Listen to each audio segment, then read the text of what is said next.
హీరోగా ఒక ఒక సెట్ ఆఫ్ మూవీస్ చేసినప్పుడు పెళ్లి సందడి అసలు అది మైల్ స్టోన్ ఆఫ్ శ్రీకాంత్ గారి కెరియర్ అంటే మర్చిపోలేము అది సినిమాని సాంగ్స్ని. రాఘవేంద్రరావు గారు అనేది అది జనరల్ మేము విన్నది ఏంటంటే ఫస్ట్ ఆ సినిమా చిరంజీవి గారికి వచ్చిందని. చిరంజీవి గారి డేట్స్ కుదరక ఇప్పుడు ఎట్లా ఉన్నది అది అప్పటికే టాప్ మోస్ట్ వెళ్ళిపోయిన తర్వాత మళ్ళీ పెళ్లి సందడి ఎందుకు చేస్తారు ఆయన? ఆయన మెగాస్టార్, అప్పటికే మెగాస్టార్ ఆయన. మళ్ళీ వచ్చి ఒక ఫిల్మ్ కష్టం కదా. ఓకే సార్, రాఘవేంద్రరావు గారి డైరెక్షన్ అనేది ఒక డిఫరెంట్ వే ఆఫ్ డైరెక్టింగ్ అనేది ఉంటుంది. ఇంతకుముందు సినిమాలు చేసే కంటే అది ఒక ఇంకా డిఫరెంట్ మూవీ. ఇద్దరు డిఫరెంట్ హీరోయిన్స్ కానివ్వండి, పాటలు కలిసే మ్యూజిక్ అనేది హిట్. ఆ మూవీ గురించి, ఆ మూవీలో జరిగిన ఎక్స్పీరియన్స్ గురించి. పెళ్లి సందడి అనేది ఇక నా లైఫ్లో మర్చిపోలేని ఫిలిం అది. అదే అవకాశం కూడా ఏంటంటే తాజ్మహల్ చూసే వచ్చింది. తాజ్మహల్ ఫిలిం జరుగుతున్నప్పుడే ఇట్లా రాఘవేంద్రరావు గారును రామానాయుడు గారు వాళ్ళు మాట్లాడుకోవడం, ఇట్లా అనుకుంటున్నాను ఒక సినిమా మంచి హీరో కావాలి, లేదంటే మా దాంట్లో చేసినట్టు చాలా బాగుంది ఫిలిము, బాగా వస్తుంది, కుర్రాడు బాగున్నాడు, అతను పెట్టుకోండి అది అన్నారు. అట్లా నాకు అవకాశం వచ్చింది యాక్చువల్ పెళ్లి సందడి రావడం. ఇంకా ఆయన డైరెక్షన్ అనేవాడికి ఏమవుతుందంటే ఎవరైనా సరే అప్కమింగ్ ఉన్న హీరోస్ కానీ ఎవరైనా సరే అప్పుడు నెంబర్ 1 అప్పుడే కాదు, ఎప్పటికీ ఆయన నెంబర్ 1. ఆ టైంలో ఆ ఫిలిం చేయడం, అది నాకు రావడం అనేది నిజంగా అదృష్టం, చాలా అదృష్టం ఉంటుంది. అటువంటి క్యారెక్టర్ పడవ మనకి. అందుట్లో ఆయనతో ట్రావెలింగ్, ఆయన ఎందుకంటే ఆయన నుంచి చాలా నేర్చుకోవాలి. ఎందుకంటే బిహేవియర్ అండ్ ఒక చిన్నవాళ్ళని కూడా అతను ప్రేమించే విధానం, ఓన్లీ స్టార్స్నే కాకుండా చిన్న కూడా ఆయన దగ్గర తీసుకొని చక్కగా మాట్లాడుతూ రెస్పెక్ట్ ఇస్తూ మాట్లాడే విధానం అన్నీ నాకు బాగా నచ్చింది. అలాగే సాంగ్స్ వితౌట్ డ్యాన్స్ మాస్టర్ 9 సాంగులు ఆయనే. నాకు టెన్షన్, ఆయనకి కాదు టెన్షన్, నాకు టెన్షన్. ఎందుకంటే సాంగ్ అన్నీ చేయాల్సింది నేను. ఆయన కొరియోగ్రాఫర్ ఎంత చేసినా మాస్టర్ ఉంటే మనం ప్రాక్టీస్ చేసి ఏమైనా కావాలంటే బిగినింగ్లో అట్లా చేసేవాళ్ళం. కానీ 9 సాంగ్స్ ఆయన ప్లాన్ చేసిన విధానం కానీ ఆయన మాకు చెప్పి మేము అర్థం చేసుకొని ఇమ్మీడియట్ టపటప్ ఒక్కొక్క రోజే సాంగ్, ఒక రోజే 2 రోజుల్లో సాంగ్, ఒక రోజులో సాంగ్ అట్లా చేసుకుంటూ వెళ్ళిపోయాం అనమాట. మంచి చాలా ఎక్స్పీరియన్స్, ఒక పిక్నిక్ లాగా జరిగింది మాకు అంతా. పెళ్లి సందడి అనే సినిమా పిక్నికే. పెళ్లి సందడిలో ఒక ఫన్ మూమెంట్ చెప్తారా, షేర్ చేస్తారా మాకు? అంటే యాక్చువల్గా ఫన్ మూమెంట్లన్నీ అందరూ కమెడియన్స్ ఉన్నారు, రోజు ఫన్స్ అన్నీ జరుగుతూ ఉంటాయి. బట్ నేను మర్చిపోలేని ఇన్సిడెంట్ ఏంటంటే 175 డేస్కి అన్నయ్య రావడం, చిరంజీవి గారు రావడం. అప్పుడే ఆయనకి దగ్గర కొంచెం క్లోజ్ అవుతాం. అంతకుముందు పెద్ద నాకు ఇదే కానీ 1-2 సార్లు కలిసి ఉంటాం. కానీ 175 డేస్ ఫంక్షన్కి ఆయన చీఫ్ గెస్ట్ రావడం, విజయవాడలో చాలా భారీ ఎత్తున ఫంక్షన్ చేయడం, ఆయన పక్కన కూర్చొని నేను అంటే ఎక్కడ ఒక అభిమాని ఒక విలేజ్ నుంచి వచ్చి ఆయన అభిమాని ఆయన ఇన్స్పిరేషన్తో వచ్చింది, నేను ఆయన పక్కన కూర్చొని నేను అవార్డు అందరూ తీసుకోవడం అనేది, ఆయన చేతుల మీదకి అవార్డు తీసుకోవడం అనేది మర్చిపోలేని ఇన్సిడెంట్. అది నాకు ఫస్ట్ నేను థ్రిల్ ఫీల్ అయింది ఇండస్ట్రీకి వచ్చిన తర్వాత. ఆ ఇన్సిడెంట్ చాలా థ్రిల్ ఫీల్ అయినా. అంటే మిగతా చాలా ఉంటాయి, హ్యాపీ మూమెంట్స్ ఉంటాయి, షారో మూమెంట్స్ ఉంటాయి, అన్ని మూమెంట్స్ ఉంటాయి. But that is the best moment in my life. Megastar Chiranjeevi గారి నుంచి మీకు వచ్చిన బెస్ట్ కాంప్లిమెంట్? నాకు అంటే బెస్ట్ కాంప్లిమెంట్ అనేది ఏదంటే ప్రేస్ రావే టైంలో నాకు షూటింగ్ జరుగుతుంది, క్షేమంగా వెళ్ళాలి సంథింగ్. ఆ టైంలో షూటింగ్ జరుగుతుంటే సడన్గా 9:30 నైట్ 10ంటికి కారు వేసుకుని వాళ్ళతో వచ్చి మొత్తం బొకే ఆయన సినిమా చూసేసేసి బొకే తీసుకొచ్చి ఆ నైట్ 9-10 o'clockకి మొత్తం యూనిట్, మా నైట్ షూటింగ్ జరుగుతుంది, యూనిట్ అందరిగా వచ్చి సినిమా చూశాను అని చెప్పేసి అప్రిషియేట్ చేసిన విధానం, ఆయన నన్ను ఎంకరేజ్ చేసిన విధానం, ఎక్స్ట్రాడినరీ పర్ఫార్మెన్స్, ఏడ్చేసాం, కళ్ళంపు నీళ్ళు వచ్చినాయి, ఈ టైప్లో ఆయన చెప్పడం.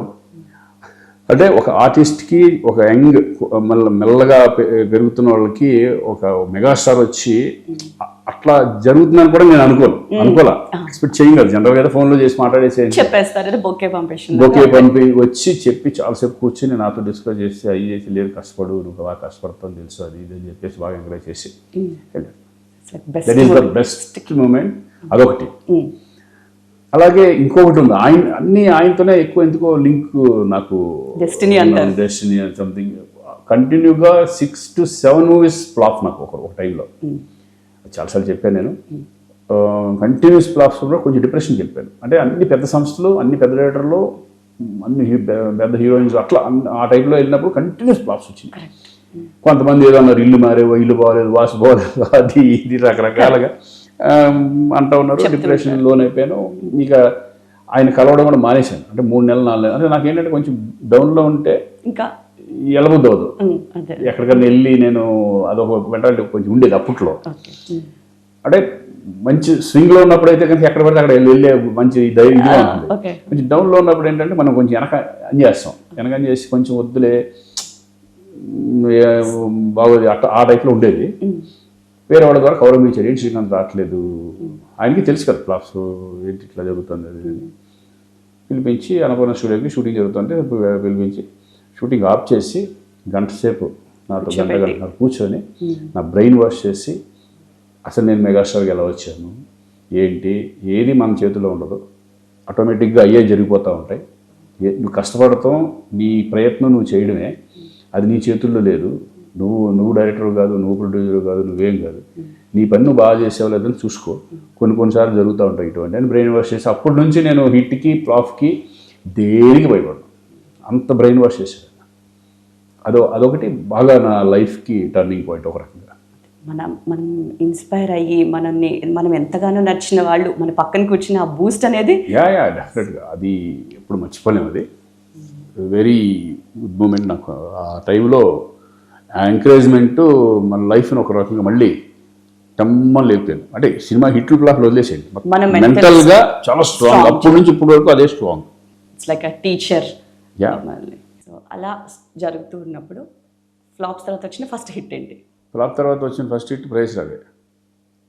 అందుకే వచ్చి మళ్ళీ ఆయన చెప్పడం ప్రైస్ రావే మళ్ళీ 1999లో ఆఫ్టర్ లాంగ్ టైం మళ్ళీ అది పెద్ద హిట్ మనకి. ప్రైస్ రావే movie is like emotional love అందుకే అప్పుడే ఆ టైంలోనే, ఎందుకంటే ప్రేస్ రావి టైంలో కూడా రామానాయుడు గారిని మళ్ళీ ఏంటి ఫ్లాప్లో మళ్ళీ అంటిపడి తీసుకొస్తారు అంటారు కదా. ఫ్లాప్లో ఉన్నప్పుడు ఒక రకంగా ఉంటుంది. ఆయన ధైర్యం చేసి మళ్ళీ తాజ్మహల్ ఎలా ధైర్యం చేశారో ప్రేస్ రావి కూడా నాకు అలాగే ధైర్యం చేసి నాకు మళ్ళీ ఆ క్యారెక్టర్ ఇవ్వడం, అది పెద్ద సక్సెస్ అవ్వడం. అక్కడ నుంచి మళ్ళీ కంటిన్యూ మళ్ళీ హిట్లు కొట్టడం, ప్రేమంగా లాభంగా రెడ్డి కానీ ఇటువంటి కొన్ని మంచి హిట్స్ రావడం జరిగింది. అందులో ఉన్న కొన్ని సీన్స్, రాశి గారితో కొన్ని సీన్స్ చూస్తుంటే నిజంగా ఆ టైం అనేది ఆ ఫ్లాప్స్ ఆ ఇది నుంచి బయటకు వచ్చి మీరు ప్రూవ్ చేసుకోవాలనే కొన్ని సీన్స్ ఉంటాయి చూసారు, అది అసలు చాలా బాగుంటుంది. ఆ గాజులు వేసే సీన్ కానివ్వండి, అంటే ఇంటెన్షన్ బాగుంటుంది ఆ ఫిలింలో. క్యారెక్టరైజేషన్ కానీ డైరెక్షన్ చంద్రమహేష్ చాలా బాగా చేశారు. అదే పోసారి కృష్ణమల్లి దానికి రైటర్ అనమాట. అన్ని కుదిరిని దాంట్లో ఆ సినిమాలో, అందుకే అంత పెద్ద హిట్ అయింది. అండ్ కాంబినేషన్ విత్ రాశి అండ్ ఇప్పటికి ఆ ఫిలిం వస్తే చాలా దగ్గర ఫోన్లు వస్తాయి నాకు. ఇప్పటికీ ఏడుస్తున్నావు, ఎన్నిసార్లు చేసినా ఆ సినిమా క్లైమాక్స్కి వచ్చేపాటికి తెలియకుండా కళ్ళ నీళ్ళు వచ్చేస్తాయి మాకు, అది అని చెప్తా ఉంటాను. పెళ్ళైందని తెలిసినా కూడా మన అని అనేసుకొని భగ్న ప్రేమికుడి క్యారెక్టర్ అంటారు కదా, ఆ ఫీల్ అలా ఇప్పటికీ బాగుంటుంది ఆ ఫిలిం చూస్తే. అలా నడుస్తున్నప్పుడు సడన్గా ఆపరేషన్ దుర్యోధన అసలు ఊహించుకోలేరు ఎవ్వరు శ్రీకాంత్ గారిని, ఒక handsome hero and especially ladies పిచ్చిగా ఫాలో అయిపోయే శ్రీకాంత్ గారిని అలా చూసినప్పుడు, అసలు క్యారెక్టర్ విన్నప్పుడు మీ ఎలా ఫీల్ అయ్యారు? అంటే ఫిల్మ్ చేసుకుంటూ వచ్చాను, అంతకుముందు ఖడ్గం తర్వాత ప్రేష్ రావే. దాని తర్వాత నాకు ఈ పోసాని కృష్ణమల్లి ఒకరోజు కూర్చున్నప్పుడు, నా దగ్గర చాలా బ్యూటిఫుల్ ఉంది, బట్ నువ్వు చేస్తావో లేదో తెలియదు, నీ ధైర్యం అది ఎలా ఉంటుంది ఏంటి చూడు ఒకసారి అని చెప్పి నాకు కథ చెప్పారు. కథ చెప్పగానే ఒక ఛాలెంజింగ్ అనిపించింది. చూద్దాం ఎలా ఉంటుంది అనేది, ఏంటి చేయడమే తర్వాత సంగతి, తర్వాత దూకేద్దాం, ఫస్ట్ ఏమవుతుందో చూద్దాం. ప్రొడ్యూసర్స్ రెడీగా ఉన్నారు, ఆయనే డైరెక్షన్ అన్నాడు. ఇక నేను ఆధారపడేందుకు సబ్జెక్ట్ చాలా బాగుంది, బట్ ఓన్లీ చేస్తానా లేదా అని ఒకే దాని మీద ఆగడం వేస్ట్. ఫస్ట్ దూకితే కదా తెలిసేది, మరీ కొత్త ఫస్ట్ రాలేదు, ఎక్స్పీరియన్స్ ఉంది కదా, దాన్ని కూర్చొని చూసుకుని ఎట్లా గెటప్ కుదిరిందంటే ఆటోమేటిక్గా ఆల్మోస్ట్ పర్ఫార్మెన్స్ మనది వచ్చేస్తుంది. ఫస్ట్ నాకు గెటప్ కుదరాలి, గెటప్ మీద చాలా ట్రై చేసాం. అంటే ఆ గెటప్ రావడానికి ఆయన ఒక టైప్లో అనేవాడు, నేను ఒకటి అట్ట కాదు ఇట్ట కాదని చెప్పి అంతా బోల్డ్ కొట్టించేద్దాం, కన్ను పోయేది ఉంటే గాజు కన్ను ఏదో అనుకున్నారు. చిచ్చి అసహ్యంగా ఉంటుంది.